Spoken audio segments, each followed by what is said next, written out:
Salam sejahtera Malaysia, denyut nadi suara rakyat bergema di channel ini. Akhirnya yang dinanti-nantikan oleh seluruh rakyat Malaysia. Tapi sebelum itu saya ingin bertanya kepada anda, patutkah 7 wakil rakyat bersatu ini dipecat? Patutkah dipecat? Okey, kalau anda komen patut, kenapa? Dan kalau anda komen tak patut, kenapa? Kalau mereka dipecat, patutkah untuk buat pilihan raya semula di tempat mereka? Kalau buat pilihan raya semula di tempat mereka, anda rasa siapa yang menang? Bolehkah PN menang lagi? Ataupun tidak ada peluang untuk sebenarnya PN menang di sana? Jadi ada berita terbaru ya tuan-tuan dan puan-puan untuk perkara ini, untuk 7 wakil rakyat bersatu yang memberikan sokongan kepada Perdana Menteri Datuk Seri Anwar Ibrahim tapi tidak mengeluarkan diri daripada parti. Jadi akhirnya Hamzah Zainuddin memberikan keputusan, bersuara, dan ya dia keluarkanlah apa yang sepatutnya. Dia surat kepada 7 wakil rakyat bersatu akan dihantar dihantar serentak minggu depan, kata Hamzah Zainuddin daripada BH Online 9 Mei. Hulu Selangor, surat berkaitan status keahlian 6 ahli parlimen dan seorang ahli Dewan Undangan Negeri ADUN daripada Bersatu yang masing-masing menyokong pentadbiran Perdana Menteri dan Menteri Besar Selangor akan dihantar minggu hadapan. Sementara benda ni sudah berlaku, mereka duk kata kerajaan perpaduan akan runtuh bila-bila masa. Mereka tak ingat bahawa mereka dah hilang 7 wakil rakyat. Kata orang sendiri lebih teruk. Dari dulu lagi, saya ingat lagi, waktu baru saja Datuk Seri Anwar Ibrahim angkat sumpah Perdana Menteri, Hadi Awang dah berbui-bui mulut kata kerajaan ini akan bila-bila tumbang. Sampai lo ni dan dekat 2 tahun ni tak tumbang-tumbang juga. Yang tumbang Perikatan Nasional. 7 wakil rakyat dari Bersatu dah bagi sokongan kepada Perdana Menteri Datuk Seri Anwar Ibrahim. Kenapa? Kerana untuk rakyat. Mereka sanggup berkorban, nama apa semua dicaci maki untuk rakyat. Saya fikir ini adalah tindakan yang baik untuk rakyat. Menang pun untuk rakyat, bertanding pun untuk rakyat. Jadi jadilah untuk rakyat, bukan untuk parti. Setiausaha Agung Bersatu Datuk Seri Hamzah Zainuddin berkata, surat berkenaan akan dihantar secara serentak kepada semua wakil rakyat berkenaan. Sejurus pilihan raya kecil PRK Dewan Undangan Negeri DUN Kuala Kubu baru selesai. Kenapa tak hantar sekarang je? Kenapa nak tunggu minggu depan? Hantarlah sekarang. Senang cerita, tunggu minggu depan.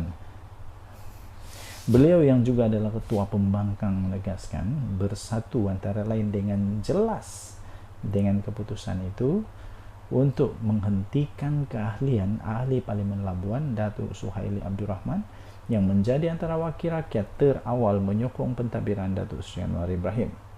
Suhaili yang pertama akan menerima surat, katanya, terhenti keahlian kerana ada perkara tertentu. Apa dia perkara tertentu? Bagi tahulah.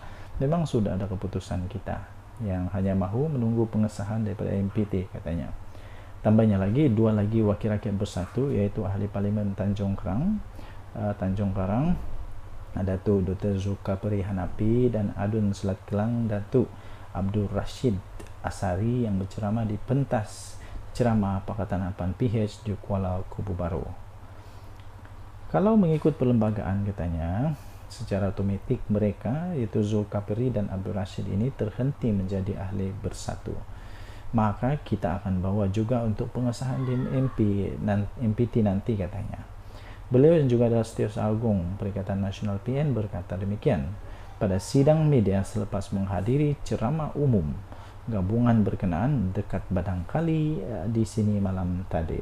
Sebelum ini, Presiden Bersatu Tan Sri Mahyadin Mat Yassin dilaporkan berkata parti itu kekal dengan pendirian, iaitu 6 ahli parlimennya yang telah menyokong pentadbiran Datuk Seri Anwar Ibrahim akan kehilangan kerusi berdasarkan pindaan perlembagaan parti itu yang telah pun diluluskan oleh pertubuhan, pendaftaran pertubuhan ROS. Okey, jadi tuan-tuan dan puan-puan, untuk mendapatkan berita lengkap, anda boleh baca di BH Online. BH Online, beritaharian.com.my, 9 Mei 2024. Tajuknya, Surat kepada 7 Wakil Rakyat Bersatu dihantar serentak minggu depan. Kata Hamzah Zainuddin. Kita jumpa lagi. Bye. Salam sejahtera Malaysia. Selamat petang tuan-tuan dan puan-puan yang dihormati sekalian. Saya mau tanya kepada anda yang memang tahu agama, yang memang tahu tentang hukum hakam, ialah kita mau tanya, betulkah kalau tidak keluar mengundi itu haram? Atau betulkah kalau mengundi parti selain PAS itu haram? Atau betulkah kalau mengundi selain parti daripada Perikatan Nasional itu haram? Ini pertanyaan saya yang tak tahu. Mau tahu, kita belajar.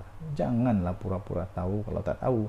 Dan jangan pura-pura tahu tiba-tiba mencipta sensasi semata-mata untuk dapat undi sampai keluar pula fatwa. Ini masalah. Terbaru daripada satu artikel yang cukup mengejutkan saya. Banyak-banyak benda yang saya baca hari ini paling saya terkejut. Daripada Harapan Daily, 9 Mei.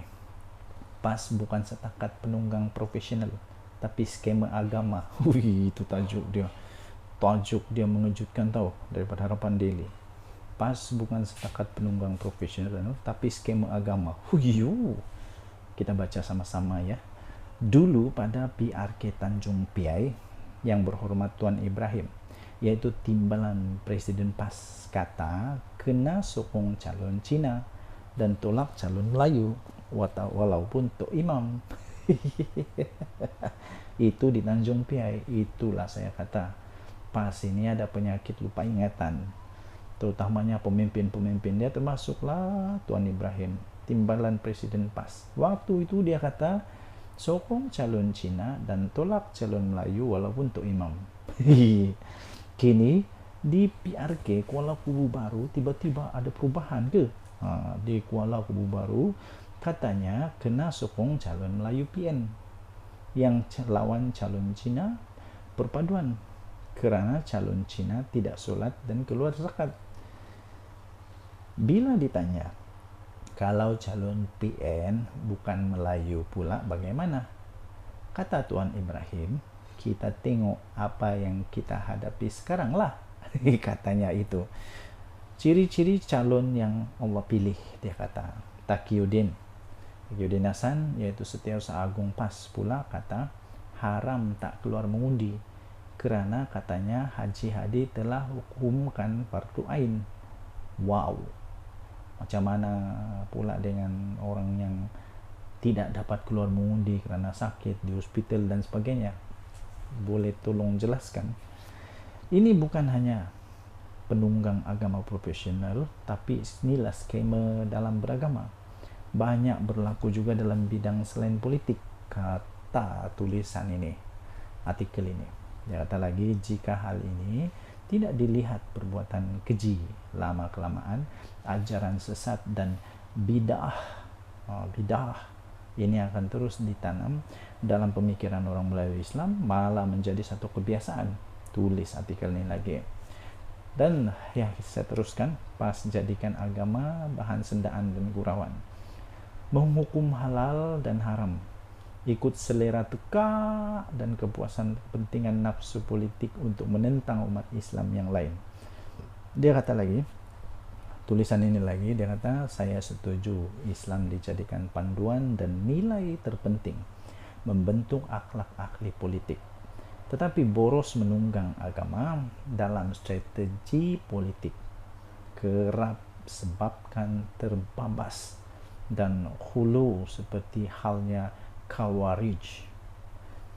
Katanya, dan janganlah kamu berdusta dengan sebab apa yang disifatkan oleh lidah kamu. Ini halal dan ini haram, untuk mengada-ngadakan sesuatu yang dusta terhadap Allah. Sesungguhnya orang-orang yang berdusta terhadap Allah tidak akan berjaya. Itu petikan daripada surah An-Nan 116. Minta maaf, saya tidak pandai sebut sebab saya bukan Arab. Saya bukan orang Arab, saya tidak pandai sebut, tidak pernah saya belajar Arab. Jadi macam mana sebutannya, tolong jelaskan di dalam komen. PAS tidaklah jadi lebih Islam hanya kerana jenama partinya Islam dan dipimpin oleh ustaz-ustaz.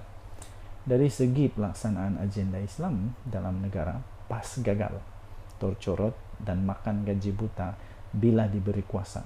PHBN jauh lebih cemerlang. Penutup tua paling padu. Ditulis oleh Ahmad Mursi. Memang seorang penulis yang cukup memiliki buah fikiran yang terbaik. Anda boleh baca ini di harapandaily.com 9 Mei 2024. Denyut nadi suara rakyat bergema di channel ini. Bye-bye.